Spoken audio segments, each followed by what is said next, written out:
إن الحمد لله وحده والصلاة والسلام على من لا نبي بعد أما بعد فإن خير الحديث كتاب الله وخير الهدى هدى محمد صلى الله عليه وسلم وشر الأمور محدثاتها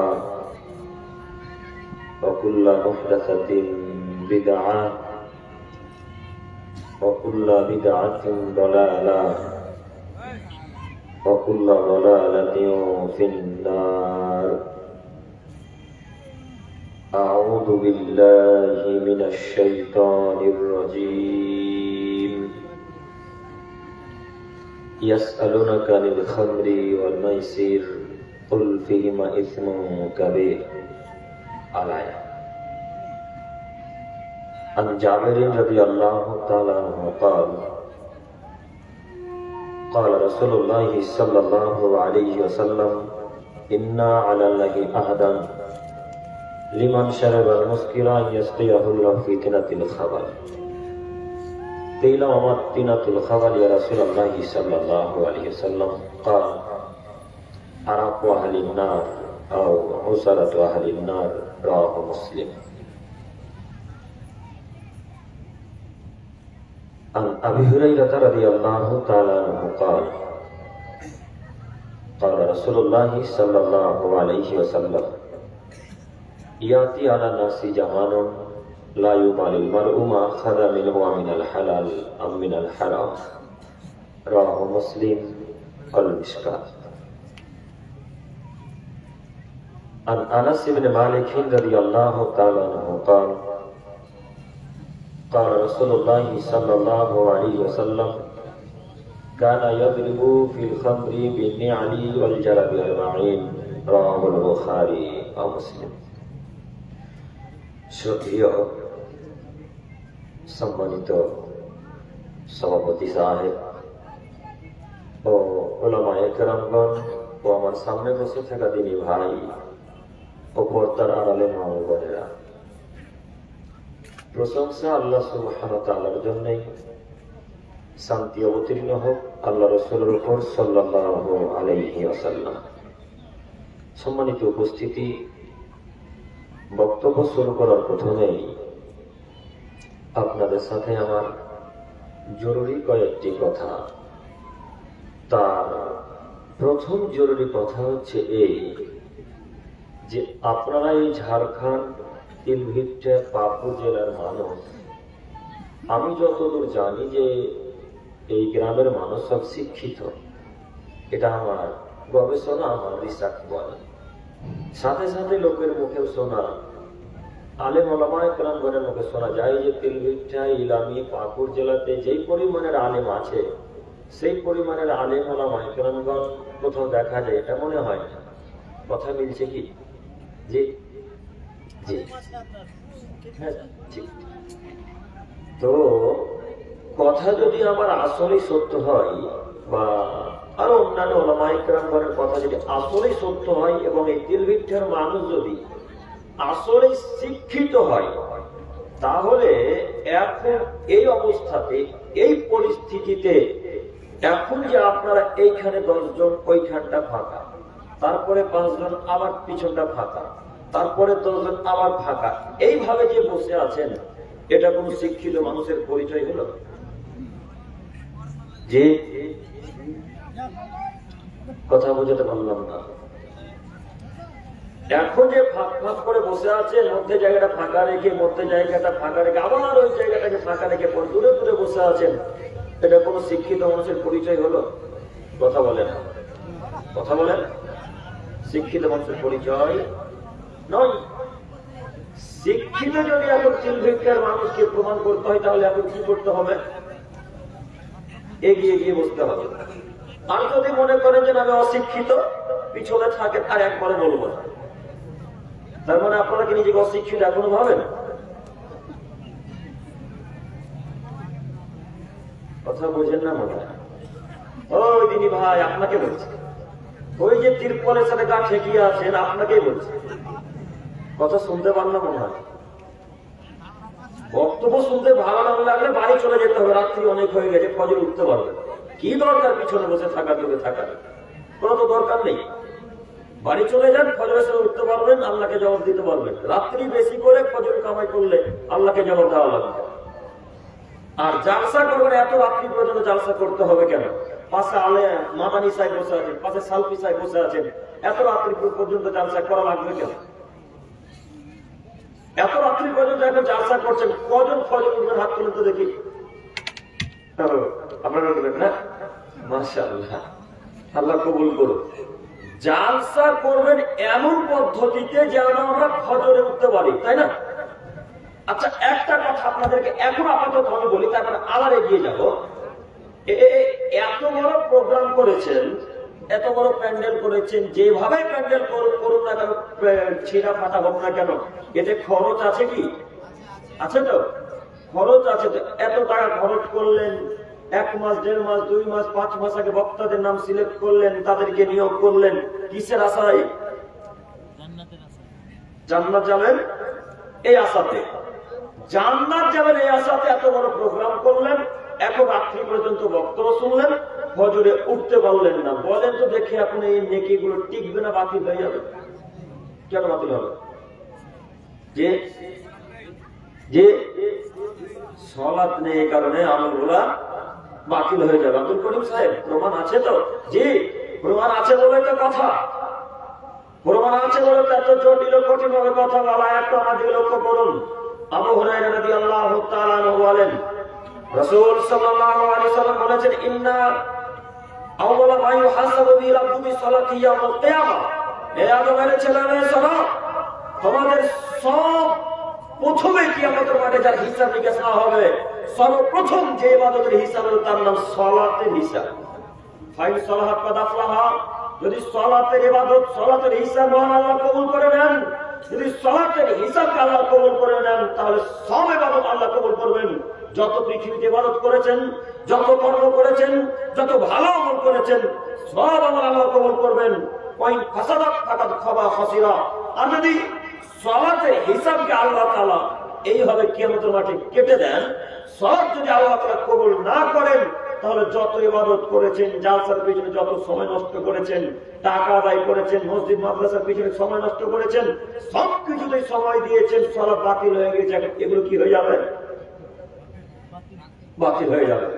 সালাত আল্লাহ কবুল করেন, যদি করেন তাহলে অন্য ইবাদত কবুল করবেন। আর নামাজ যদি আল্লাহ কবুল না করেন, কোনো ইবাদত কবুল হবে না। রাত্রি এখন মনে করেন যে 12:30 পর্যন্ত জালসা শুনলেন, এটা আমি মনে করলাম। 12:30 পর্যন্ত জালসা শোনার পর কিছু তো নেকি এসেছে, কিছু নেকি পাবো না? নেকি পেলাম, কিন্তু ফজরে উঠতে পারলাম না। এখন এতগুলো নেকি মাগরিব জীবনে এখন পর্যন্ত আলোচনা শুনে যত নেকি করলাম, ফজরের সালাত বাতিল করার কারণে সব নেকিগুলো এখন কি হয়ে যাবে? কথা বলেন, সব নেকিগুলো এখন বাতিল হয়ে যাবে। তাহলে এত রাত্রি পর্যন্ত জালসা করে কোনো উপকার হলো? উপকার হলো? উপকার হলো না। তো এত রাত্রি পর্যন্ত জালসা করার কি প্রয়োজন? কি প্রয়োজন এত রাত্রি পর্যন্ত জালসা করা? আসলে আমরা আপনাদেরকে বুঝাতে পারছি কিনা বলতে পারি না, আপনারা বুঝতে পারেন না হয়তো আমাদের কথা। এত রাত্রি পর্যন্ত জালসা করতে হবে কেন? হক কথা বড় তিতা হয়, তাই না? হক বড় তিতা। হক কথা জাতি মানতে পারে না, জাতি তো মানতে পারবে না, পারবে না। যদি হক কথা বলে, সর্বপ্রথম বিরোধিতা করবে আপনার পিতা মাতা। হক কথা বললে জাতি মেনে নেয় না, পিতা মাতা মেনে নেয় না, ভাই বোন, আত্মীয় স্বজন, মামা মাসি কেউ মেনে নিতে চাইবে না। হক কথা জাতি মেনে নিতে সহজে নিতে পারে না। অতএব আজকে যা হয়েছে হয়েছে, এর পরবর্তী থেকে এত রাত্রি জালসা করার চেষ্টা করবো না ইনশাআল্লাহ। সকলে বলি ইনশাআল্লাহ। ইনশাআল্লাহ। 2, আপনারা সকলে বলেন তো দেখি যে পুতুল কেনা বেচা হালাল না হারাম? হারাম না? হারাম। আপনাদের মুখে তালা আছে নাকি? না বলতে ভয় লাগছে? পুতুল কেনা বেচা কি হারাম? সবাই বলছেন তো? আচ্ছা, পুতুল কেনা বেচা হারাম। এবার আপনাকে বলুন, ওই যে রাস্তাতে দোকানগুলো আছে, এই দোকানগুলোতে পুতুল বিক্রি হয় না? 1 এখন উপস্থিত বর্তমান পুতুল বিক্রয় হচ্ছে। যখন আমরা গাড়িতে আসছিলাম তখন দেখলাম পুতুল বিক্রয় হচ্ছে, ওখানে বড় বড় পুতুল বিক্রয় করা হচ্ছে। আপনারা সব কি করে, আপনাদের কি হয়েছে? পুতুল বিক্রয় করতে যার সাথে দিচ্ছেন মানে আপনি বলতে পারলেন না যে পুতুল দোকান অন্তত যার সাথে বসবে না, এমনিতে কোনো দোকান যার সাথে বসতে দেওয়া ঠিক নয়, এমনিতে কোনো দোকানই যার সাথে বসতে দেওয়া উচিত নয়। এরপরেও যে জিনিস থাকলে সেটাকে পদপাপ হয়, যে জিনিস থাকলে ফেরেশতা বাড়িতে প্রবেশ করে না, সেই জিনিস আপনাদের ইসলামিক সভাতে বিক্রি হয় কোন হিসাবে? সেই জিনিস ইসলামিক সভাতে কিভাবে বিক্রি হতে পারে? দেখেনি পুতুল বিক্রি হচ্ছে, কথা বলে না। দেখেননি দোকানে পুতুল বিক্রি হচ্ছে? এই যে রাস্তাদের দোকানে পুতুল বিক্রি হচ্ছে আমি দেখেছি, আপনি দেখেননি মানে কি মনে করেন আপনারা? পুতুল কেনা বেচা হারাম, পুতুল কেনা বেচা হারাম, পুতুল কেনা বেচা হারাম। পুতুল বিক্রয় করতে দিলেন কেন আপনারা? এখানে মনে রাখবেন একটি হাদিস, মুহাম্মদ সাল্লাল্লাহু আলাইহি সাল্লাম যখন মক্কার ভেতরে প্রবেশ করলেন, মক্কার ভেতরে ছিল 360টি মূর্তি। কটা মূর্তি ছিল? 360টি মূর্তি মক্কার কাবা ঘরের ভেতরে ছিল। আল্লাহ নবী কাবা ঘরের ভেতরে ঢুকলেন, হাতে ছিল একটা লাঠি, লাঠি নিয়ে মুহাম্মদ সাল্লাল্লাহু আলাইহি সাল্লাম যত মূর্তি ছিল সব মূর্তিকে ভেঙে খান খান করে দিলেন, সব মূর্তিকে ভেঙে চৌচির করে দিলেন, সব মূর্তিকে ভেঙে লাঠি মেরে চূর্ণ বিচূর্ণ করে দিয়ে বললেন, জাল হক এসেছে সত্য, অজাকাল বাতিল চলে গেছে মিথ্যা, ইন্নাল বাতিল নিশ্চয় মিথ্যা, কানা জাহুকা চিরদিন মিথ্যা। এই বলে মুহাম্মদ সাল্লাল্লাহু আলাইহি সাল্লাম মক্কার কাবা ঘরের ভেতরে যত মূর্তি ছিল সব মূর্তি ভেঙে খান খান করে দিলেন, সব মূর্তিকে। আমি কাপুরুষের বাচ্চা, কাপুরুষ ইসলামী সমাজে যার সাথে পুতুল বিক্রয় হয় মানে শরীরে কি রক্ত নয়? যাতে সব বুঝ নাকি শরীরে রক্ত নয়? যাতে সব বুঝ। আপনি মুসলমানের বাচ্চা নন? আপনি কি হিন্দু হিসেবে জন্মগ্রহণ করেছেন পাগড়ে? আপনি কি খ্রিস্টান? আপনি কি ইহুদি? মুসলমানের বাচ্চা মুসলমান পরিবারে জন্মগ্রহণ করার পর এই যার সাথে পুতুল বিক্রয় হবে মানে কি দেখাতে যাচ্ছে নিজে? কি মনে করেন নিজেকে? এমন কোন মায়ের বেটা বলে না পুতুল কেনা বেচা হারাম, বলে না কেন পুতুল কেনা বেচা হারাম? আপনাকে আমি কি দিয়ে বুঝাই? পুতুলের ব্যবস্থা আপনাদের মতো দিনই সমাজে বিক্রি হবে, এরপর এটা আহলে হাদিস জালসা, তাই না? এটা কাদের প্রোগ্রাম? আহলে হাদিসের প্রোগ্রাম। ওই আমরা যখন বারাসাত, কলকাতা, উত্তর 24 পরগনা, দক্ষিণ 24 পরগনা দিকে যাই তখন প্রায় লোক হানাফি। ওরা আমাদের মতো মানে আপনাদের মতো আহলে হাদিসদের মতো ওদের অত জ্ঞান নেই, ওরা বুঝে না। তো তাদের মতো জালসাতে আপনারা পুতুল বিক্রি করতে চাইছেন কেন? পুতুল বিক্রি করছেন? এত লোক বসেছিলেন, এতক্ষণ সম্পূর্ণ মাঠ হয়তো ছিল, রাত্রি 12টা পার হয়ে গিয়েছে, লোকের চোখে ঘুম আছে তাই হয়তো বাড়ি গেছে। এত লোকের মাঝে কারো চোখে পড়েনি যে পুতুল বিক্রি হচ্ছে?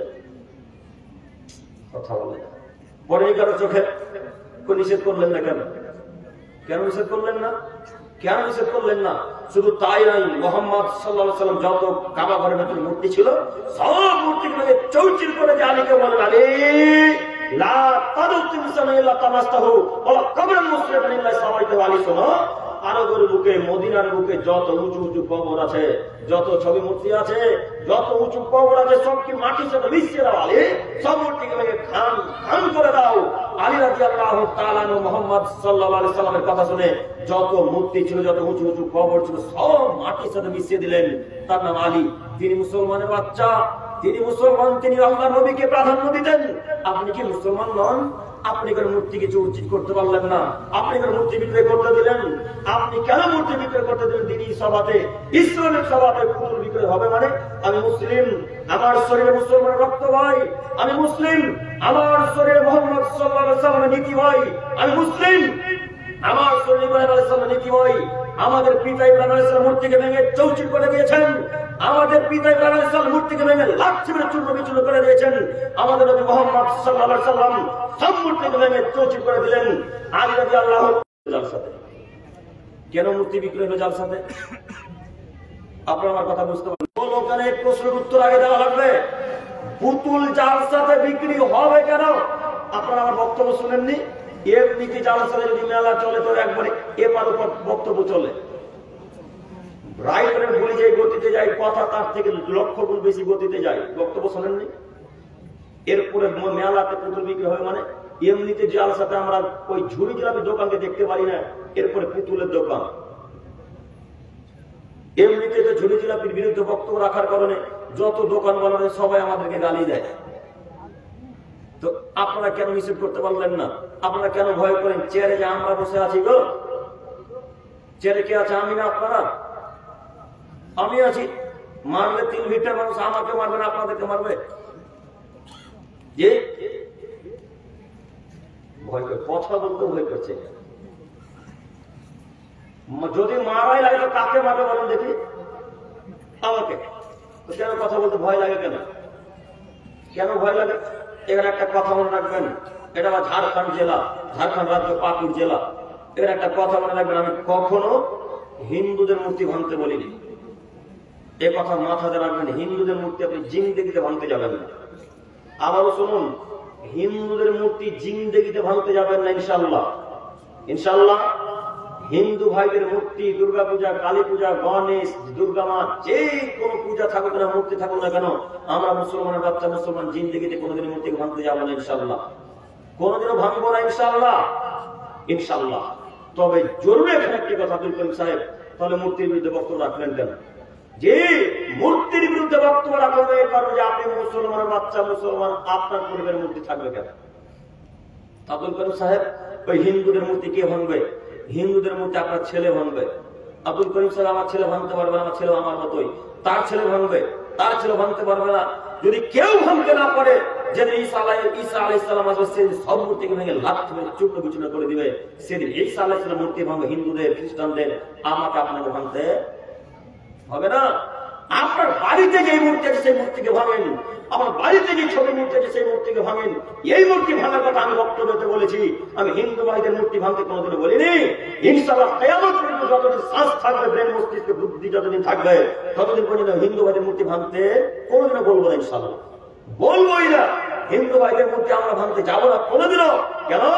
হিন্দু ভাইদের মূর্তি যদি আমরা এখন ভাঙি, তাহলে হিন্দু ভাইয়েরা আমাদের আল্লাহকে গালি দিবে, তাই না?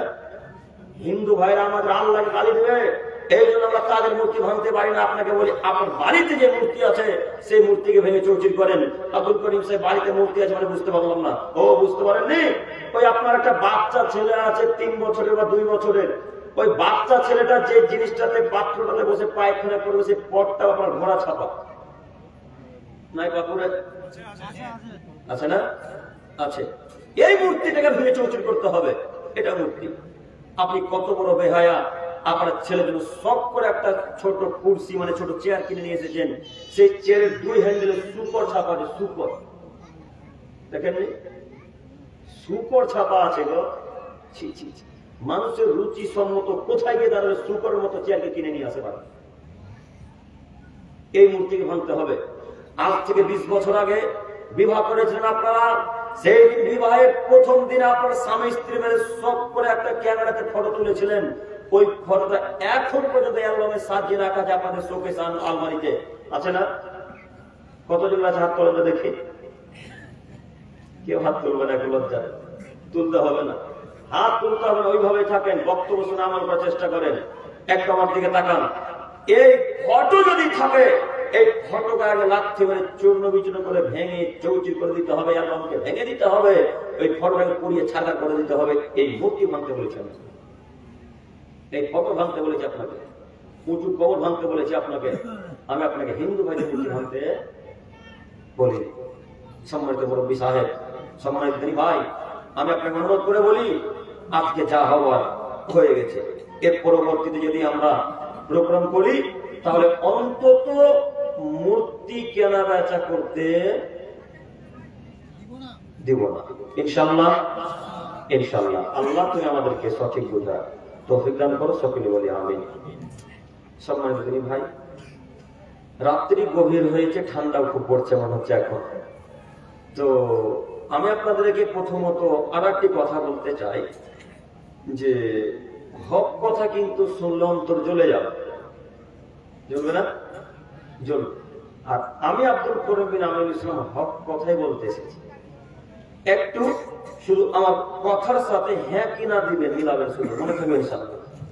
শুধু হ্যাঁ কিনা, বুঝতে পেরেছেন কিনা, বুঝেছেন কিনা, এতটুকু বলবেন, আর কিছু না। এবার দিকে তাকান। আয়াতে আমরা হাদিস পেশ করেছিলাম নেশাদার দ্রব্য নিয়ে। আয়াতে আমরা হাদিস পেশ করেছিলাম নেশাদার দ্রব্য পান করা সম্পর্কে। একটু আমার দিকে তাকান। যে সমস্ত জিনিস পান করলে আল্লাহ নবী সাল্লাল্লাহু আলাইহি ওয়াসাল্লাম আজ থেকে 1450 বছর পূর্বে জাহান্নামের কথা ঘোষণা করেছেন। সেই সব পাপের মধ্যে একটি পাপ হচ্ছে নেশাদার দ্রব্য পান করা। যে সব পাপ করলে কিয়ামতের মাঠে জাহান্নামে আল্লাহ সুবহানাহু ওয়া তাআলা পাপীদেরকে রক্ত, পুজ আর অত্যন্ত গরম তরল পদার্থ পান করাবেন। সেই সব পাপীদের মধ্যে এক শ্রেণীর পাপী হচ্ছে যারা নেশাদার দ্রব্য খায়, পান করে। যেই সব পাপ করলে মানুষ জাহান্নামে যাবে বলে মুহাম্মদ সাল্লাল্লাহু আলাইহি সাল্লাম ঘোষণা করেছেন, সেই সব পাপের মধ্যে একটি পাপ হচ্ছে নেশাদার দ্রব্য খায়, পান করা। যারা নেশাদার দ্রব্য খায়, পান করে তারা জাহান্নামে যাবে, এ কথা মুহাম্মদ সাল্লাল্লাহু আলাইহি সাল্লাম বলেন। সম্মানিত দিনী ভাই ও বোন, সাথে সাথে আরো কথা মনে রাখা ভালো হবে যে যারা নেশাদার দ্রব্য খায়, পান করে তাদের ইবাদত আল্লাহ সুবহানাহু ওয়া তাআলা কবুল করেন না। যারা নেশাদার দ্রব্য খায়, পান করে তাদের সাথে আল্লাহ, তাদের ইবাদত আল্লাহ তাআলা 40 দিন কবুল করবেন না। সাথে সাথে আরো কথা আমাদের মনে রাখা উচিত যে পৃথিবীতে এমন একটি পাপ যে পাপ করলে দুনিয়াতে আল্লাহ নবী শাস্তির ঘোষণা করেছেন, তার মধ্যে এটি একটি। কিছু কিছু দুনিয়াতে পাপ আছে যে সব পাপ করলে দুনিয়াতে আল্লাহ নবী শাস্তি দিতে বলেছেন। কিছু কিছু দুনিয়াতে পাপ রয়েছে যে সব পাপ করলে মুহাম্মদ সাল্লাল্লাহু আলাইহি সাল্লাম দুনিয়াতে শাস্তির কথা এলান করেছেন। সেই সব পাপের মধ্যে একটি পাপ হচ্ছে যদি কোনো মানুষের নামে অপবাদ লাগায়,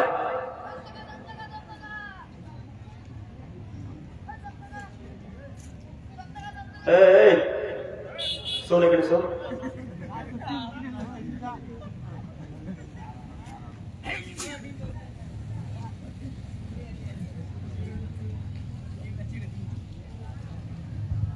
সম্মানিত উপস্থিতি, বলছিলাম যে সব পাপ করলে মুহাম্মদ সাল্লাল্লাহু আলাইহি সাল্লাম দুনিয়াতেই শাস্তির কথা ঘোষণা করেছেন, সেই সব পাপের মধ্যে একটি পাপ হচ্ছে যদি কোনো মানুষের নামে অপবাদ লাগায়।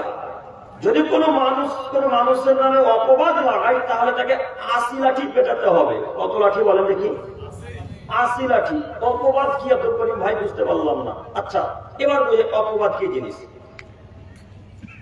মুরব্বী সাহেব আপনাকে বলি, আপনার কন্যা পাকুর পার্কে গেছে, সাপোজ উদাহরণস্বরূপ পাকুর পার্ক আছে না, আছে। তো আপনার একটা কন্যা পাকুর স্কুল, হাই স্কুল বা ওই কলেজে পড়াশোনা করে। তো এই কন্যাটা পার্কে যায়নি, প্রথমবার বলেছিলাম গেছে, তাই তো? কথাটা বাদ দেন। আপনার কন্যা কোনোদিনও পাকুর পার্ক চেনে না, তার ধারে কাছে কোনোদিন যায়নি। এর পরেও আপনাকে এমন একটা লোক এসে বললো, আরে আব্দুর রহমান তুই কি জানিস তোর বেটি কলেজ যাওয়ার নাম করে একটা পরপুরুষের সাথে পাকুর পার্কে দেখে এলাম, পাকুরে আড্ডা মারছে। অথচ আপনার মেয়ে পাকুর পার্কে কোনোদিনও যায়নি, সেই দিনও যায়নি।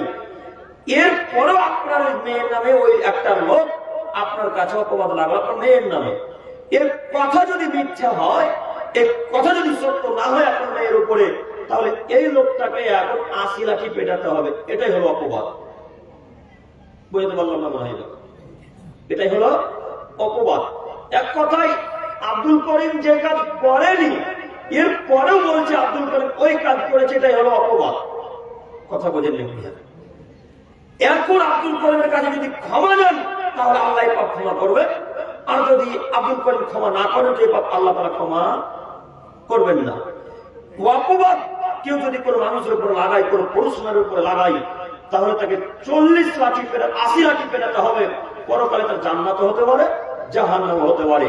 এই জন্য আপনাকে বলে যাচ্ছি, জিন্দেগিতে যে বাক্য জানেন না, জিন্দেগিতে যে কথা মানুষের ব্যাপারে শোনেননি, সেই কথা জাতির সামনে মানুষের সামনে বলার কোনোদিন প্রয়োজন মনে করবেন না। ইনশাআল্লাহ, ইনশাআল্লাহ কখনো বলবো না। দুনিয়াতে পাপের শাস্তি আল্লাহ নবী ঘোষণা করেছেন। তার আর একটি পাপ হচ্ছে যদি কোনো মানুষ জিনা করে তাহলে তাকে 100 লাঠি পেটাতে হবে। যদি বিবাহ করার পর জিনা করে তাহলে তাকে ইটের পাথর দিয়ে মেরে মেরে মেরে মেরে মেরে মেরে মেরে ফেলতে হবে। দুনিয়াতে তার বাঁচার কোনো পথ নেই। এই লোকটা জিনা করেছে, এটা তার দুনিয়াবি শাস্তি। কেউ যদি একে মারে, 100 লাঠি পেটাই, তাকে যদি রজম করে, পরকালে তার জাহান্নাম হতে পারে, জান্নাত হতে পারে। এটা তার দুনিয়াবি শাস্তি। এইভাবে আল্লাহ নবী পাপের সিরিয়াল দিতে দিতে দিতে দিতে দিতে এক পর্যায়ে এসে বলছে, আদমের ছেলে মেয়ে শোনো, তোমাদের মধ্যে যদি কোনো মানুষ চুরি করে তাহলে তার হাত কেটে ফেলে দিতে হবে, পরকালে তার জান্নাত হতে পারে, জাহান্নাম হতে পারে। এটা দুনিয়াবি শাস্তি। কিছু কিছু পাপের দুনিয়াতে শাস্তি আছে, প্রথমে বলেছিলাম। তার মধ্যে আরো একটি পাপ, যে পাপ করলে আল্লাহ নবী দুনিয়াতে পিটাতে বলেছেন, দুনিয়াতে শাস্তি দিতে বলেছেন, তার একটি পাপ হচ্ছে নেশাদার দ্রব্য পান করা। কেউ যদি নেশাদার দ্রব্য খাই পান করে তাহলে তাকে দুনিয়াতে পেটাতে হবে 40 লাঠি, পরকালে তার জান্নাত হতে পারে, জাহান্নাম হতে পারে। ওমর রাদিয়াল্লাহু তাআলা আনহুর যুগে যদি কেউ বেশি নেশাদার দ্রব্য খাই পান করতেন তাহলে তাকে 80 লাঠি পেটাতেন। কত লাঠি বললাম? 80 লাঠি পেটাতেন, পরকালে জান্নাত হতে পারে, জাহান্নাম হতে পারে। সম্মানিত দিনী ভাই, অথচ পাপের জগতে সবথেকে বড় পাপের নাম হচ্ছে শিরক। পাপের জগতে সবচেয়ে বড় পাপ কি? শিরক। এর মতো বড় পাপ পৃথিবীতে নেই। এত বড় পাপ, এত ভয়াবহ পাপ, এত মারাত্মক পাপ, তারপরেও এই পাপের দুনিয়াতে কোনো শাস্তির কথা আল্লাহ নবী ঘোষণা করেননি। অথচ পাপের জগতে 1 নম্বর সিরিয়ালের অধিকার রেখেছেন শিরকের মতো পাপকে। পাপের জগতে দ্বিতীয়তম স্থান অধিকার করেছে পিতা মাতার অবাধ্য চলা পাপটি। পিতা মাতার অবাধ্য চলা পাপটা যত বড় পাপ পৃথিবীর, এর মতো দ্বিতীয়তম মহাপাপ আর আল্লাহ নবী ঘোষণা করেননি। পিতা মাতার অবাধ্য চলা পৃথিবীর দ্বিতীয়তম মহাপাপ, এরপরেও এত বড় পাপ করেছেন, তারপরে আল্লাহ নবী বললেন না, একবারও সাহাবাদের মধ্যে বললেন না আল্লাহ নবী যে লোকটাকে মারো, এই লোকটাকে পেটাও, এই লোকটাকে রজন করো, বা এই লোকটাকে হত্যা করো। এই বাক্য কোনো দিনও আল্লাহ নবী মুখ দিয়ে বের করলেন না। কেন? এই পাপের দুনিয়াতে কোনো শাস্তির কথা আল্লাহ নবী ঘোষণা দেননি। পাপ কিন্তু অনেক বড়, এত বড় পাপ, তারপর দুনিয়াতে কোনো শাস্তির কথা ঘোষণা আল্লাহ নবী করেননি। উল্লেখ্য যে যদি কোনো মানুষ নেশাদার দ্রব্য খাই পান করে তাহলে তাকে 40 লাঠি পেটাতে হবে, দুনিয়াবি তার শাস্তি, পরকালে তার জান্নাত হতে পারে, জাহান্নাম হতে পারে। সম্মানিত দিনী ভাই, আমি আপনাদের বোঝাতে চাইছি পাপ অনেক বড়, তারপর দুনিয়াতে শাস্তি কিছু কিছু পাপের নেই, পরকালে জাহান্নাম হবে বা জান্নাত হবে, সেটা আল্লাহর উপর ডিপেন্ড করে, সেটা আল্লাহ দেখে নেবে। তবে আপনাকে বলি, নেশাদার দ্রব্য যদি কোনো মানুষ খাই পান করে তাহলে তার কোনো ইবাদত কবুল হবে না, তার ইবাদত কবুল হবে না। এ কথাই ঠিক, এটাই সহিহ হাদিস। অতএব আপনাকে যে কোনো মূল্যে নেশাদার দ্রব্য ত্যাগ করতে হবে। এখন কাপুরুষের বাচ্চা কাপুরুষ এই মঞ্চে আছে যারা এখন পর্যন্ত পকেটে গুলার বিড়ি নিয়ে বসে আছে, নাই? এখন আছে, এখন উপস্থিত। আমি আব্দুল করিম আমল ইসলাম বলে যাচ্ছি, এখন চেক করে কত কাপুরুষ এখন পর্যন্ত মুখে গুটকা ভরে বক্তব্য শুনছে। কথা ভুলে গেল নাকি? প্রথমে বলিনি হক কথা বলো দিতা, হক কথা বললে জাতি মেনে নেবে না। এখন পর্যন্ত কত মানুষ এই মঞ্চে এইখানে এখন উপস্থিত আছে যারা জটা পার মুখে ভরে আছে, গোল দিয়ে আছে। এখন পর্যন্ত বলেন, এরা কি সব মুসলমান নয়? এরা কি সব হিন্দু? এরা কি সব খ্রিস্টান? এরা কি সব নাসারা? এরা কি সব ইহুদি? এরা কি সব বেধর্মী? এরা কি সব বৌদ্ধ? এরা কি সব সাঁওতাল? ওই ঝাড়খণ্ডে শুনেছি বেশি সাঁওতাল থাকে, তাই না? এটা তো ঝাড়খণ্ড জেলায় পড়ছে না, ঝাড়খণ্ড রাজ্য, পাকুড় জেলা। আমরা শুনেছি যে ঝাড়খণ্ডে পাকুড়ে নাকি বেশি সাঁওতাল বসবাস করে। কথা কি সত্য? জি, আসলে কথা সত্য। তাদের কাছে দেখেছি তারা বিড়ি পান করে, সিগারেট খায়, গাঁজা খায়, ইয়াবা খায়, তিরঙ্গা খায়, জর্দা খায়, গুড় খায়। কেন? তারা সাঁওতাল, তারা খ্রিস্টান, তারা হিন্দু, তারা বৌদ্ধ, তারা ইহুদি। আপনি কি মুসলমানের বাচ্চা নন? আপনি আজকে বলে দেন যে দিল ভিটাতে হিন্দু হিসেবে বসবাস করছি, আজকে বলে দেন দিল ভিটাতে সাঁওতাল হিসেবে বসবাস করছি, আজকে বলে দেন দিল ভিটাতে আমি ইহুদি হিসেবে বসবাস করছি। কেয়ামত পর্যন্ত দিল ভিটা পাকের মানুষকে বলবো না নেশাদার দ্রব্য পান করছেন কেন। কেয়ামত পর্যন্ত বলবো না, কেয়ামত পর্যন্ত। আমি আব্দুল করিম আমল যতদিন বেঁচে আছি। আপনি মুসলমানের বাচ্চা, মুসলমান হয়ে আজকের মতো দিনই সভাতে পকেটে গুলো রাখবেন মানে? কি লেখা আছে বলো দেখে? পড়তে পারেন না আপনি ভাই? হিন্দি পড়তে পারেন? কি লেখা আছে জোরে পড়ে শোনান তো ভাই নাকি? আজিব হোসেন, জোরে বলেন, শুনুন শুনুন। এক দিবসীয় আজিব হোসেন জালসা, একদিন ব্যাপী বিরাট ধর্মীয় জালসা। তো এইবার ওই সমস্ত লোককে আমি বলতে চাইছি যারা এখন হুক্কা, গাঁজা, হিরোইন, ইয়াবা, তেলাঙ্গা, জর্দা, সিগারেট, ফেন্সিডিল, এই যাবতীয় হারাম খাদ্য এখন যারা উপস্থিত আছে তাদেরকে বলছি, ও মুরব্বী সাহেব, এটা কি দুর্গা পূজার মেলা? দুর্গা পূজাতে দেখেছি ঝাড়খণ্ডে, ওই ঝাড়খণ্ডের কোন জেলাটা গো, মনে আসছে না জেলাটার নাম, খুব প্রসিদ্ধ জেলা, জেলা সাহেব,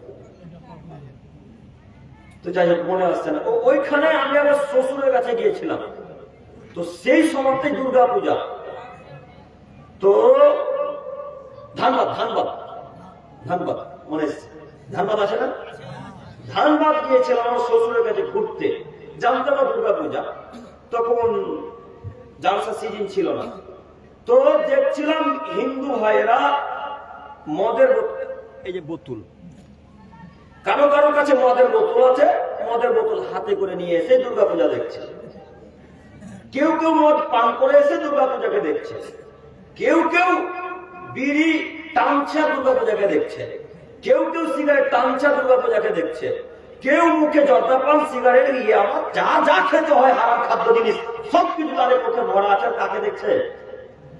দুর্গা পূজাকে দেখছে। তো কারণ তারা হিন্দু, তাদের হালাল হারাম কিছু নেই, তাই তারা পান করতে পারে। আপনি মুসলমানের বাচ্চা, মুসলমান, এটা ইসলামিক ধর্মীয় সভা, এই ধর্মীয় সভাতে আপনার পকেটে গোল গুটকা আছে কেন? তাহলে বলে দেন আমি হিন্দু হিসেবে আছি, বলে দেন। কেন মুসলমান নাম দিতে হবে? কেন দিতে হবে? মুসলমান পরিচয় দিয়ে নেশাদার খাই পান করেন, কোন কিতাবে পেলেন, কি হিসাবে আপনি এই কথা আমার? সম্মানিত মুরব্বী সাহেব, সম্মানিত তিনি ভাই, আমি আপনার ছেলের মতো, যুবক ভাই, আমি আপনার ভাইয়ের মতো, আমাকে দূরের ভাবতে হবে না, আমি আপনার নিজের লোক, কাছের মতো করে ভেবে দেখেন। আমি আব্দুল করিম রানা ইসলাম যত কনিষ্ঠ থাকবো ইনশাআল্লাহ একটা বাক্য করেন হাদিসের বাইরে বলবো ইনশাআল্লাহ। আমি এই জন্য এত কঠোর ভাবে বলি যে আমি যেমন জান্নাত যাওয়ার আপ্রাণ চেষ্টা করি, যে জান্নাত যাবো ইনশাআল্লাহ, এই জান্নাত আমি যেমন যেতে চাই আপনাদেরকে জান্নাতে নিয়ে যেতে চাই বলে এত কঠিন ভাবে এইভাবে যদি বক্তব্য রাখি, হয়তো জাতি পরিবর্তন হতে পারে বা জাতি মেনে নিতে পারে, নেশাদারের মুখে লাথি মেরে দিতে পারে, এই জন্য এত কঠিন ভাবে বলা। এর পরেও যদি তিল ভিক্ষা পা করে মানুষ, ঝাড়খণ্ড জেলার মানুষ, ঝাড়খণ্ড রাজ্যের মানুষ যদি আবারও নেশাদারের কোথায় পান, আমার কোনো ক্ষতি হবে? হ্যাঁ, আমার কিছুই হবে না। আপনি না ছাড়েন, আপনি খান, এখনো খান। কে আপনাকে বলেছে? আমি আপনাকে বলতে চাইছি, আল্লাহ বলেছেন যারা নেশার দ্রব্য খায় পান করে তারা জান্নাতে যাবে। অতএব এই অনুযায়ী আপনাকে বলছি, আজকের পর থেকে নেশার দ্রব্য পান করা ত্যাগ করতে পারবেন না ইনশাআল্লাহ? পারবো ইনশাআল্লাহ? না ইনশাআল্লাহ বলছে, যা হবে হয়ে যায়, বিড়ি খাওয়া ছাড়া যায়। বাথরুম গেলে তো বিড়ি লাগে, লাগে না? তো বিড়ি খাওয়া যদি একটা ইনশাআল্লাহ বলে দিয়ে ছেড়ে দিও, সকালে সকালে উঠে তো বিড়ি লাগবে, এখন উঠে বিড়ি লাগবে, তো কি খাবে? ইনশাআল্লাহ বলবো, ইনশাআল্লাহ বললে তো আল্লাহকে ধোকা দেওয়া হবে। যাক, ইনশাআল্লাহটা বললাম। তো ইনশাআল্লাহ বললে আল্লাহকে ধোকা দেওয়া হবে, এতটুকু বিদ্যা আছে। ইনশাআল্লাহ বললে আল্লাহকে ধোকা দেওয়া হবে, এতটুকু বিদ্যা আছে। আপনি কত বড় বেঈমান, হারাম খাদ্য খাচ্ছেন, আল্লাহ নারাজ হচ্ছে, এতটুকু বিদ্যা কাজ করে না? হ্যাঁ, এতটুকু বিদ্যা কাজ করে না? কেমন ভাবে আপনাকে বুঝালে আপনি বুঝবেন বলেন, সেইভাবে বুঝাবো। সম্মানিত মুরব্বী সাহেব, সম্মানিত তিনি ভাই, আমি আপনাকে আমার আব্বুর মতো সম্মান করি, শ্রদ্ধা করি। আসুন না আমরা বিড়ি গুলগুটকার মুখে লাথি মেরে ইনশাআল্লাহ পারবো না? পারবো ইনশাআল্লাহ? কে থেকে? ইনশাআল্লাহ, ইনশাআল্লাহ। আল্লাহ তুমি আমার তিনি ভাইদেরকে, মুরব্বীদেরকে কবুল করো, সকলে বলি আমিন। সম্মানিত মুরব্বী সাহেব, মহান আল্লাহ তাআলা বলেন, ইয়া আইয়ুহাল্লাযীনা আমানু, হে পৃথিবীর ইমানদার মানব সম্প্রদায়, ইন্নামাল খামরু ওয়াল মাইসির ওয়াল আনসাব ওয়াল আজলাম, পৃথিবীর মানুষ, তোমরা মদ, জুয়া, প্রতিমার পূজা করা এবং ভাগ্যবাজি করা থেকে বিরত থাকো। কেন? রিজসুম মিন আমালিশ শাইতান, এই কাজকর্মগুলি হচ্ছে শয়তানের অপবিত্র কর্ম। কার কর্ম? শয়তানের অপবিত্র কর্ম। বাণী কার? বাণী আল্লাহ সুবহানাহু ওয়া তাআলা আবারও শুনুন, আমি আপনাকে বোঝাচ্ছি। মহান আল্লাহ ইন্নামাল খামরু ওয়াল মাইসির ওয়াল আনসাব ওয়াল আজলাম, পৃথিবীর মানুষ তোমরা মদ, জুয়া, প্রতিমার পূজা করা এবং ভাগ্যবাজি করা থেকে বিরত থাকবে। কেন? রিজসুম মিন আমালিশ শাইতান, এই কাজকর্মগুলো হচ্ছে শয়তানের অপবিত্র কর্ম। এই বাক্যকে সামনে রেখে আমি তিলবিদ্যার পাকুড়ের মানুষকে বলতে চাইছি, যারা এখন পর্যন্ত নেশার দ্রব্য খাই পান করে তারা কার কর্ম করে? শয়তানের কর্ম করে। নেশার দ্রব্য খাই পান করা কার কাজ? শয়তানের কাজ। টিকিট কাটা কার কাজ? শয়তানের কাজ। পূজা করা কার কাজ? শয়তানের কাজ। মূর্তি বিক্রয় করা কার কাজ? শয়তানের কাজ। ভাগ্যবাজি করা কার কাজ? শয়তানের কাজ। বাণী কার? বাণী আল্লাহ। এখন যদি আমি এই আরবির বাংলা অনুবাদ করে বলি তো আমি দোষী না আল্লাহ দোষী? হ্যাঁ, কে অপরাধী? এখন আমি তরজমাটা করলে আমি অপরাধী হয়ে যাবো? জি না, আমি তো বাক্য বলি না। আপনাকে সবদিন বক্তব্যের মাঝে বলেছি, একটা বাক্য বলে জাহান্নাম কিনতে পাকুড়ে আসেনি, একটা বাক্য বলে জাহান্নাম কিনতে আসেনি। মহান আল্লাহ নবী বলেন, মান কাযাবা আলাইয়া মুতাআম্মিদান ফালিয়াতাবাওয়া মাকাদাহু মিনান নার। আদমের ছেলে মেয়ে তোমরা শোনো, যদি তোমরা আমার ব্যাপারে একটা কথা বলো, সেই কথা যদি আমি মুহাম্মদ সাল্লাল্লাহু আলাইহি ওয়াসাল্লাম না হয়, তাহলে তোমাদের থাকার জায়গা জাহান্নাম, তোমাদের থাকার জায়গা জাহান্নাম, তোমাদের থাকার জায়গা জাহান্নাম। হাদিস সহিহ মুসলিম ও মিসকাত। একটা বাক্য যদি মুহাম্মদ সাল্লাল্লাহু আলাইহি ওয়াসাল্লাম না হয়, আর সেই বাক্য যদি আমি আব্দুল করিম আজকে বলে যাই, আমার থাকার জায়গা কোথায়? কথা বলে না, জাহান্নাম। শুধু আব্দুল করিম কেন, পৃথিবীর যত বড় আলেম, পৃথিবীর যত বড় বক্তাই হোক না কেন, রাসূলের বিরুদ্ধে যদি একটা কথা বলে, রাসূলের পক্ষে যদি একটা কথা না হয়, তাহলে তার থাকার জায়গা কোথায়? জাহান্নাম। এই হাদিসটা ব্রেনে বারবার ঘুরতে থাকে, এই হাদিসটা ব্রেনে বারবার ঘুরতে থাকে। বিশেষ করে যখন বক্তব্য রাখি তখন বারবার হাদিসটাকে স্মরণ রাখি। কেন? একটা বক্তব্য যদি একটা কথা ভুলে যায় তো জাহান্নামে যাবো আল্লাহ, একটা হাদিস হয়ে গেলে জাহান্নামে যাবো আল্লাহ। এরপরেও তো আমরা মানুষ, যদি ভুল হয়ে যায় আল্লাহ তুমি ক্ষমা করো, ক্ষমার দৃষ্টিতে দেখো। এইভাবে বক্তব্য রাখার চেষ্টা করো।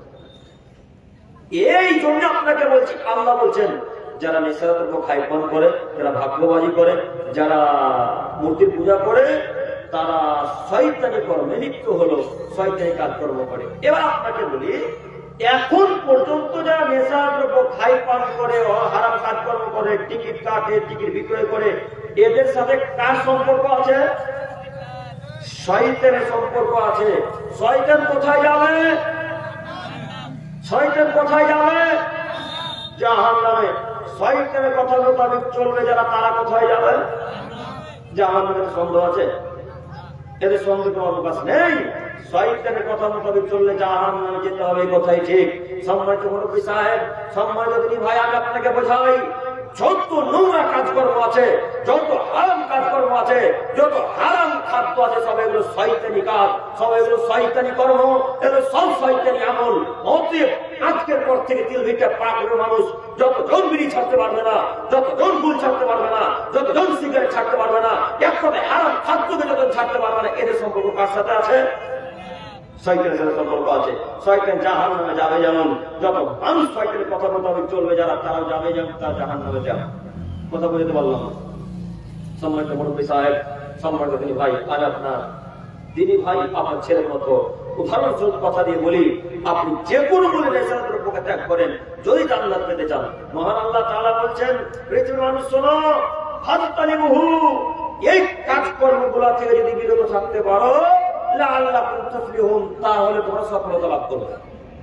আল্লাহ বলছেন, এই যে পাঁচটার বিবরণ আল্লাহ দিলেন, চারটার বিবরণ আল্লাহ দিলেন, এই চার পাঁচটি কাজ থেকে যদি আদমের ছেলে মেয়ে বিরত থাকতে পারে, লাআল্লাকুম তুফলিহুন, তাহলে মানুষ সফলতা লাভ করলো, তাহলে মানুষ জান্নাতে যেতে পারলো। এই কথা মহান আল্লাহ তাআলা বলেন।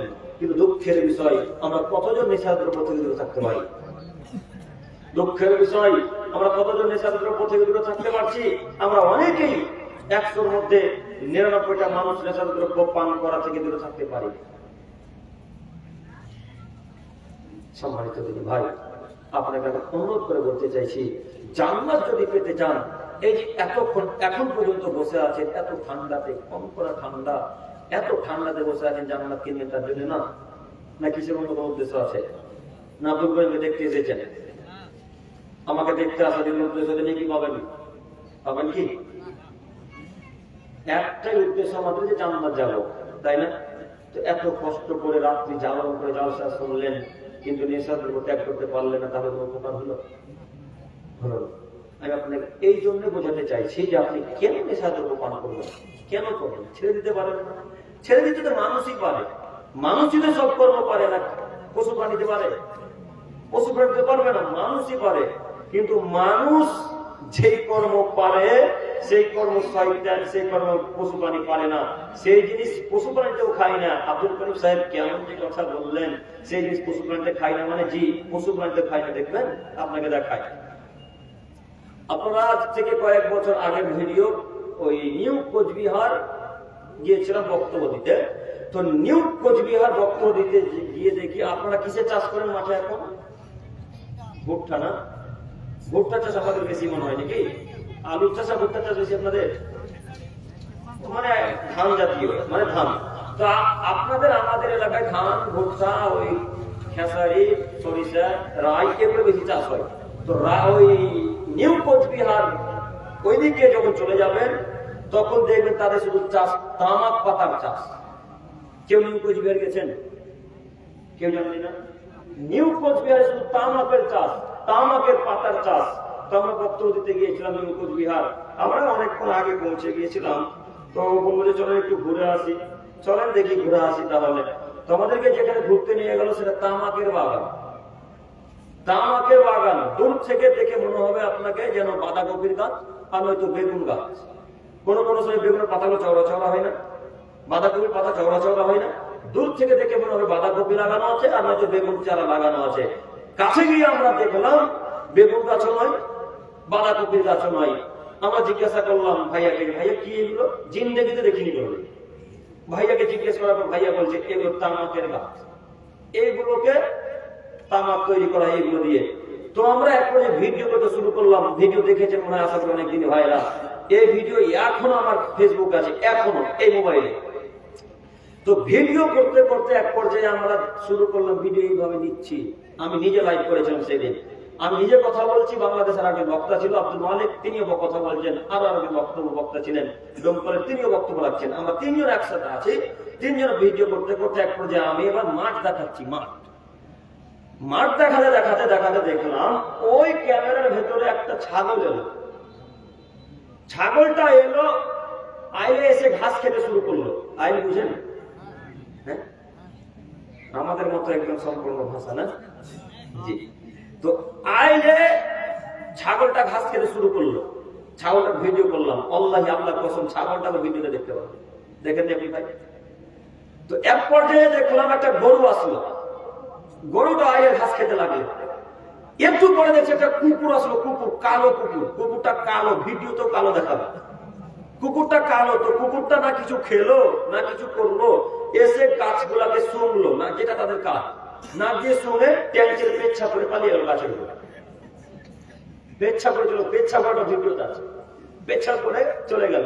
একটু পর দূরে দেখছে একটা শুকর আসছে। শুকর যাকে বলে শুয়োর, তাই না? ওই সুপার আসছে। তো সুপারটা ক্যামেরাতে বোঝা যাচ্ছে না, মোবাইল ততটা ভালো ছিল না তখন, তো ক্যামেরাতে আমার ধরছে না।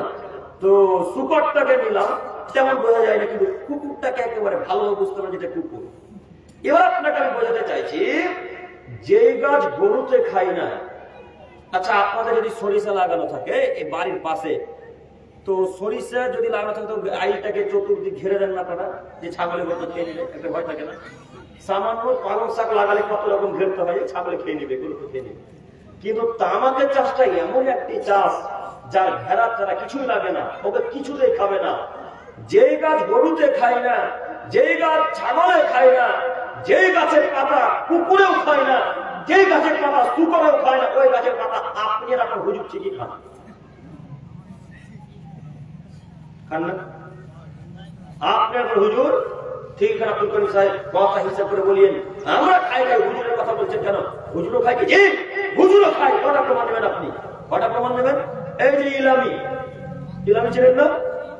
ইলামি ছিলেন কি? ইলামিকে আলেমদের ঘাঁটি বলা হয়। এই যে ইলামি, আজ থেকে 3 বছর আগে 2022 বক্তব্য দিতে এসেছিলাম ইলামিতে। ইলামিতে বক্তব্যের বিষয়টা বেঁধে দিয়েছিল নেশার দ্রব্য। নেশাদ্রব্য বক্তব্যের গতি আগে শুরু থেকে শেষ পর্যন্ত রাইটের গতি দেখেছে। এমন কোন মায়ের কথা বলতে পারে নেশাদ্রব্য পান করা হালাল, এমন কোন মায়ের কথা বলতে পারে মাত্র এইবার বক্তব্য গতি শুরু থেকে শেষ পর্যন্ত ছিল। এই বক্তব্য দিয়ে আমি গাড়িতে চাপবো, বাড়ি যাবো, এমন তো অবস্থা ইলামের কোন একটা আলেম আমরা বলে তাকে জালেম বলি, এমন একটা লোক বক্তব্য ফোন করে বলছেন, আব্দুল করিম ভাই জি আপনি আমাদের বুকের উপরে এসে এত জটিল কথা বলে দেন মানে? তখন আমি বললাম কি বললাম, একটু বলবেন কি? তখন তিনি বলছেন হ্যাঁ আপনি নেশাদ্রব্যের বিরুদ্ধে কথা বললেন। তখন আমি একটা প্রশ্ন করেছিলাম তাকে, আপনি কি নেশাদ্রব্য খাইপান করেন? তখন তিনি বলছেন হ্যাঁ আমি গুল খাই। গুলখোর ইমাম সাহেব যদি আমার ভুল ধরে তাহলে মানুষ ধরবে না কেন? হ্যাঁ মানুষ ধরবে না কেন? বেশি দূরের কথা নয়, ইলামের কথা বলছে, আবারও বলছি সেই বক্তব্য দিতে সেই অবস্থা ফোনে বলছে আপনি এভাবে বক্তব্য দিলেন কেন, আমরা যে সবাই গুল খাই। আর আসলে ঝাড়খণ্ডের অবস্থা এরকম, আসলে ঝাড়খণ্ডের অবস্থা এরকম। আমি আল্লাহর কসম করে বলছি, ঝাড়খণ্ড যখন আসি তখন আমি সর্বপ্রথম যেটা লক্ষ্য করি সেটা মানুষের অজু করা। আব্দুল করিম ভাই কেন অজু লক্ষ্য করেন? অজু করে এই জন্য লক্ষ্য করি যে অজু করলে তারা এইভাবে এইভাবে এইভাবে এইভাবে, তো হাতে আছে কি না? তো ভুল আছে। 12 মাসে চিনেন? 12 মাসে কত দূর এখান থেকে? 12 মাসে কত দূর? 10 কিলোমিটার না? ওই 12 মাসে বক্তব্য দিতে এসে জুমা মসজিদের ভেতরে দেখছি মানুষে ভুল করছে। ওকে কে বুঝাবে? আপনি বলেন কে বুঝাবে? এই জন্য বললাম আপনাকে যে গাছ ছাগলে খায় না, কুকুরে খায় না, গরুতে খায় না, সিংহতে খায় না, যে গাছ শুকরে খায় সেই গাছ আপনি আপনার গুজব ঠিকই খান। এমনি কথা বলেছি, যে কথা বলো তার পিছনে কোনো দলিল আছে বা তার পিছনে কোনো রহস্য আছে। আপনি মনে রাখবেন নেশাদ্রব্য যারা খাই পান করে তারা জান্নাতে যাবেন, কথা মুহাম্মদ সাল্লাল্লাহু আলাইহি ওয়াসাল্লাম বলেছেন। সম্মানিত মুরব্বী সাহেব, সম্মানিত তিনি ভাই, আমি আপনাকে বলতে চাইছিলাম মহান আল্লাহ তাআলা ফাজতানি বহু আদমের ছেলে মেয়ে এগুলো তুমি একটু থাকো, আল্লাহ তুমি তুফলিহুন, তাহলে তোমার সফলতা লাভ করবে। আদমের ছেলে মেয়ে যদি পরকালে জান্নাত পেতে চাই, আদমের ছেলে মেয়ে যদি পরকালে জান্নাত পেতে চাই, তাহলে যে কোনো মনে নেশাদ্রব্যের মুখে লাথি মেরে আজকে উঠতে হবে এখান থেকে ইনশাআল্লাহ। পারবেন ইনশাআল্লাহ উঠতে? পকেটে যত বিড়ি আছে, গুল আছে, আজকে ভেঙে চূর্ণ বিচূর্ণ করে লাথি মেরে দিয়ে উঠতে পারবেন না? পারবেন ইনশাআল্লাহ? পারবেন ইনশাআল্লাহ? কি ইনশাআল্লাহ? এই বক্তব্য শোনার পর কত ঝাড়খণ্ডের মানুষ ফোন করে বলে ভাই আপনার বক্তব্য শোনার পর ভুল ছেড়ে দিয়েছি। আপনারা বলতে পারবেন না আজকে? পারবেন না ছাড়তে? মুরব্বী সাহেব, আমি আপনার ছেলের মতো আমারও আপনাকে বলছি, রাত্রি 3:30টার সময় তাহাজ্জুদের নামাজে উঠেছেন। আমি দোয়া করি আল্লাহ তাআলা তাহাজ্জুদকে কবুল করুন, সকলে বলি আমিন। রাত্রি 3:30টা 4টার সময় তাহাজ্জুদের সালাতে উঠেছেন, এখন তো ফজর 5টার সময়, 4টার সময় তাহাজ্জুদে উঠেছেন। তাহাজ্জুদে উঠে আপনি ঠিকই 5 তাহাজ্জুদের সালাত আদায় করলেন, সবকিছু করলেন, কিন্তু ভুল ছাড়তে পারলেন না। বলেন তো দেখি আপনার তাহাজ্জুদের সালাত কবুল হয়েছে কি হয়নি? কেন হয়নি? নেশাদ্রব্য খাই পান করেছে তার কাছে। মুরব্বী সাহেব এবার বলেন তো দেখি তাহাজ্জুদের সালাতটা আদায় করে আপনার কোনো লাভ হলো? তাহলে কেন ভুল করছেন?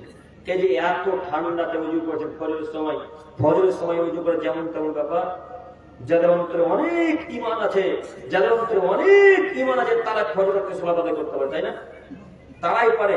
আর ট্যাঙ্কির পানি যদি উজু করেন তো বুঝতে পারবেন পানি কত ঠান্ডা হয়। ট্যাঙ্কির পানিতে উজু করলে মনে হয় কবজি খুলে যাচ্ছে, তাই না ভাই? ট্যাঙ্কির পানিতে উজুও করলেন, সালাত আদায় করলেন, গুলো মাজলেন, তাহলে এই নামাজের কোনো মূল্য থাকলো? কেন আপনি ভুল করছেন? মুরব্বী সাহেব আপনাকে কেন করছেন? করবেন কেন?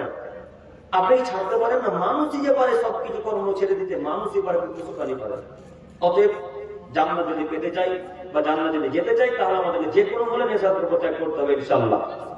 ইনশাআল্লাহ। এরপরে মহান আল্লাহ তাআলা বলেন ইয়াসআলুনাকা আনিল খামরি ওয়াল মাইসির, মুহাম্মদ সাল্লাল্লাহু আলাইহি ওয়াসাল্লাম।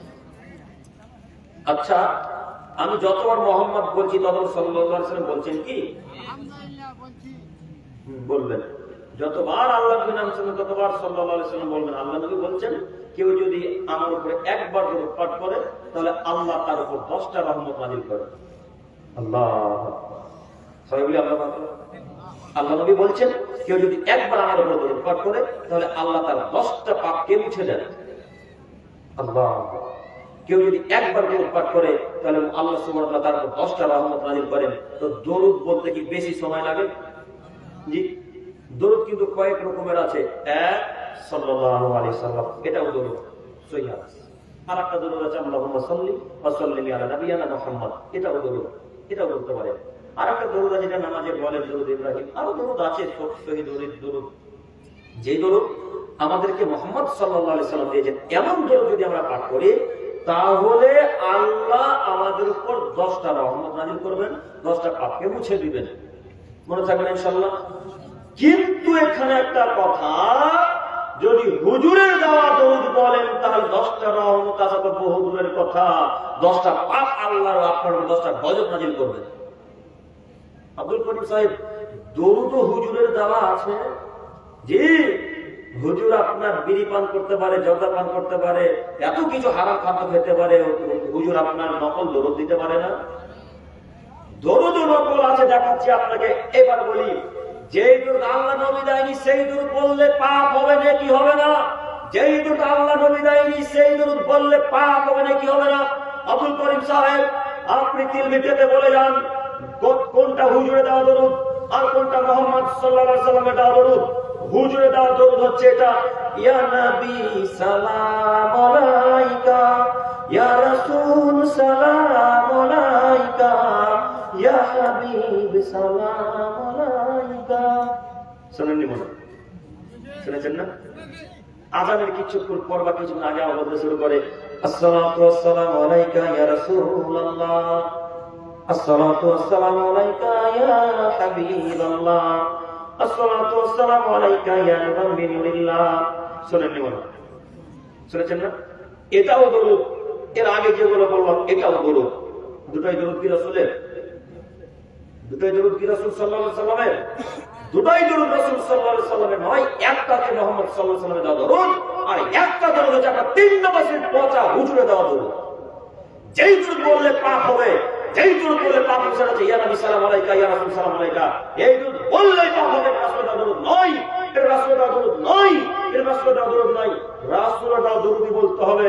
বলছিলাম, যতবার মুহাম্মদ সাল্লাল্লাহু আলাইহি সাল্লামের নাম শুনবেন ততবার সাল্লাল্লাহু আলাইহি সাল্লাম বলতে হবে। মনে থাকবেন ইনশাআল্লাহ? ইনশাআল্লাহ।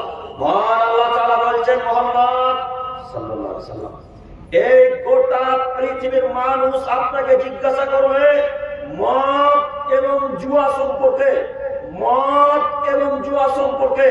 তখন আপনি আদমের ছেলে মেয়েকে বলে দিবেন, কুল ফিহিমা ইসমু কাবীর, এই দুটিতে বড় পাপ হয়। পানি কার? পানি আল্লাহর। মদ পান করা এবং জুয়া অংশগ্রহণ করা কত বড় পাপ? আল্লাহ বলছে মুহাম্মদ সাল্লাল্লাহু আলাইহি সাল্লাম, আপনি একটু বলে দেন যে এই দুটিতে বড় পাপ হয়। এবার আপনাকে বলি, আমাদের মুহাম্মদ সাল্লাল্লাহু আলাইহি সাল্লাম আল্লাহ বলছেন নেশাদ্রব্য খাই পান করা বড় পাপ, যা জুয়ায় অংশগ্রহণ করা বড় পাপ, নেশাদ্রব্য খাই পান করা বড় পাপ, জুয়াতে অংশগ্রহণ করা বড় পাপ। এ কথা আমাদের নবীকে আল্লাহ তাআলা বলছেন। এখন আপনাকে প্রশ্ন করি আমি, আপনি এখন আল্লাহর কথা মানবেন না হুজুরের কথা মানবেন? কার কথা? আল্লাহর কথা মানবেন। আল্লাহ বলছেন বড় পাপ হয়, হুজুর বলছেন এগুলি মাকরুহ। এখন কোনটাকে প্রাধান্য দিবেন? যে আল্লাহর কথাকে প্রাধান্য দিবেন, তাহলে আপনি হুজুরের কথাতে লাচ্ছি মেরে দিতে হবে। হুজুরের এই কথা এখন 5 পয়সা মূল্য নেই, হুজুরের এই কথাটা 5 পয়সা মূল্য নেই। এগুলি হারাম, নেশাদ্রব্য খাই পান করা বড় পাপের কথা আল্লাহ বলছেন। ও হুজুর আপনাকে বলি, ও হুজুর আপনাকে বলি, আপনার কানে নিশ্চিত যাবে, অবশ্যই যাবে, অবধারিত যাবে। কেন? এখন আগে আপনার কর্মে না গেলে ইউটিউব ফেসবুক থেকে নিশ্চয় কাল পরশু 2 দিন পর 4 দিন পর শুনতে পাবেন, তাই না? আপনাকে বলি হুজুর, আপনি যে বললেন নেশাদ্রব্য খাই পান করা মাকরুহ, আচ্ছা মাকরুহ মানে কি বলেন? হুজুরা খুব বলবে মাকরুহ মানে খারাপ, অপছন্দনীয়। মাকরুহ মানে কি? খারাপ, অপছন্দনীয়। এবার আপনাকে বলি, আপনাদের ইমাম সাহেব খারাপ জিনিস খাচ্ছে আর আপনাদের ইমামতি করছে, আপনাদেরকে খারাপ লাগে না? লাগছে তো? তো কেন হুজুরকে রাখলেন? ওই ইমাম সাহেবকে রাখলেন কেন? বক্তব্যের মাঝে হুজুরকে বলে যাচ্ছে, আমার হুজুর মসজিদ মাদ্রাসা ছেড়ে দেন, বক্তব্যের জগৎ ছেড়ে দেন, মসজিদ মাদ্রাসা ছেড়ে দিয়ে মাঠে ঘাটে কাজ করে খান। লোকেরা যেমন কাজ করে মাঠের ঘাটে কাজ করেন, লোকেরা যেমন কাজ করে ভাটাতে কাজ করে খান, যেমন পাইখানারা কাজ করে, সাঁওতালেরা কাজ করে, এইভাবে কাজকর্ম করে খান। মসজিদ মাদ্রাসায় থাকবেন না, এইভাবে মাঠে ঘাটে কাজ করে খান। মসজিদ মাদ্রাসায় থেকে আপনি গুল খাবেন আর ইমামতি করবেন, মানে মাদ্রাসা থেকে শিক্ষকতা করবেন আর গুল খাবেন, মানে তিরঙ্গা খাবেন, মানে মধু খাবেন, মানে কিসের আলেম আপনি? কিসের বক্তা? কিসের মুল্লি সাহেব? কিসের ইমাম সাহেব? যেই ইমাম সাহেব হারামকে ঠেকাতে পারে না, যেই বিদ্যা গুলের মুখে লাথি মারতে পারে না, যেই বিদ্যা সিগারের মুখে লাথি মারতে পারে না, যেই বিদ্যা হারামের মুখে লাথি মারতে পারে না, যেই বিদ্যা নেশাদ্রব্যের মুখে লাথি মারতে পারে না, যেই বিদ্যা সিগারেটের মুখে লাথি মারতে পারে না, ওই বিদ্যাকে মাটির তলে লাথি মেরে পুঁতে দিতে হবে। এই বিদ্যার 5 পয়সা কোনো মূল্য নেই। এই বিদ্যা আছে এখন আপনার কাছে। এই জন্য বক্তব্য মাঝে হুজুরকে বলেছিলাম, হুজুর 12, 13 বছর 14 বছর যে মাদ্রাসায় পড়লেন, জাতিকে বলছি 14 বছর মাদ্রাসায় পড়েছি, 16 বছর মাদ্রাসায় পড়ে এসে জাতিকে বিড়ি গুলকা খাওয়া শিখালেন। হ্যাঁ, জাতিকে সে বিড়ি গুলকা খাওয়া শিখালেন, কেন বলতে পারলেন না যে বিড়ি খাওয়া হারাম, মদ পান করা হারাম, নেশাদ্রব্য খাই পান করা হারাম? বললেন না কেন? বলবেন না আপনার হুজুর কেন? আপনার হুজুর নিজে যে খায়, আপনার হুজুর বলবে না। এখন যদি আপনার হুজুর বলে দেয় যে নেশাদ্রব্য খাই পান করা বড় পাপ, হারাম, তাহলে হুজুর তো আর খেতে পাবে না, তাই না? হুজুর তখন খেতে পাবে না। বড় আশ্চর্যের বিষয়, বড় আশ্চর্য লাগে। আহলে হাদিস মসজিদে যারা ইমামতি করে তারাও গুলখোর, দেখেননি? আহলে হাদিস মাদ্রাসায় যারা শিক্ষকতা করে তারাও ওই মধুখোর, গুলখোর, পেন্সিলখোর, ওই তিরঙ্গাখোর। মধু বুঝলেন কি? ওই ঝাড়খণ্ডে মধু পাওয়া যায়। মধু বলতে ওই মৌমাছির মধু না, হ্যাঁ, গুটকার মতো মধু না কি বলে? হুজুর আপনার এই জন্য বলেছিলাম, কেন মাদ্রাসায় পড়াচ্ছেন? চলে যান মাঠে কাজ করেন, রাজমিস্ত্রি কাজে যান। যারা রাজমিস্ত্রি ভাইরা বা আরো অনেক লোক আছে যারা মাঠে ঘাটে কাজ করে খায়, বিড়িও খায়, নেশাদ্রব্য পান করে, আপনিও খান। শিক্ষকতা করে মসজিদে ইমামতি করে আপনি গুল খাবেন, মানে গুল মাগিবেন, মানে কি মনে করেন? সম্মানিত মুরব্বী সাহেব, সম্মানিত ইমাম সাহেব, আমি আপনাকে অপমান করতে আসিনি। সম্মানিত শিক্ষকগণ, আমি আপনাদেরকে অপমান করতে আসিনি। আমি আপনাকে বলতে চাইছি, আপনি মস্তিষ্ক খুলবেন, খুলেন, আপনি হারাম খাবেন। কিসের জন্য খাবেন? খাবেন জি না, একেবারে হারাম, এগুলো মাত্র নয়। একেবারে হারাম, এগুলো মাত্র নয়। একেবারে হারাম, এগুলো মাত্র নয়। সম্মানিত দিনী ভাই, আমি আপনাদেরকে বলতে চাইছি, যদি জান্নাত যেতে চান, যদি জান্নাত যেতে চান, তাহলে কি করা লাগবে বলেন দেখি? যে নেশাদ্রব্য ত্যাগ করতে হবে, ছেড়ে দিতে হবে। পারবো ইনশাআল্লাহ? ইনশাআল্লাহ। সম্মানিত দিনী ভাই, অনেক লং হয়ে গেল, রাত্রি গভীর হয়ে গেছে, আমি আলোচনা করতে চাইছি না।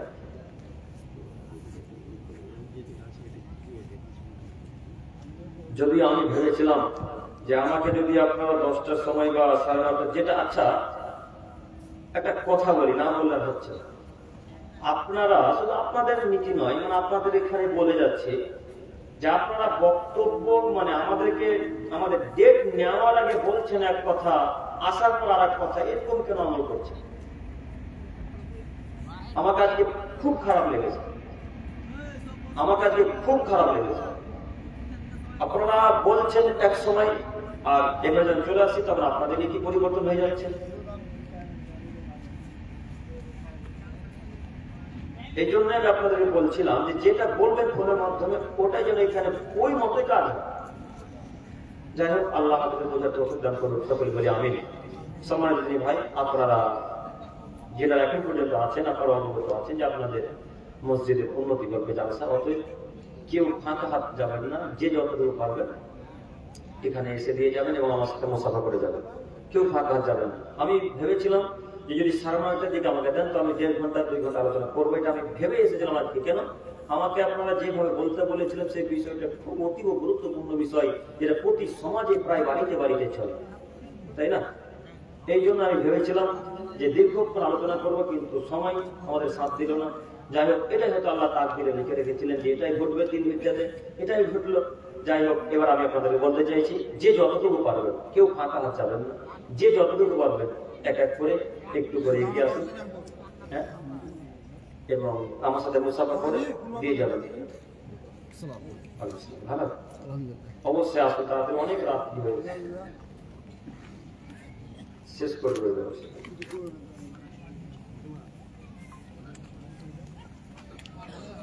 একজন এখানে আসেন, এখানে আসেন। না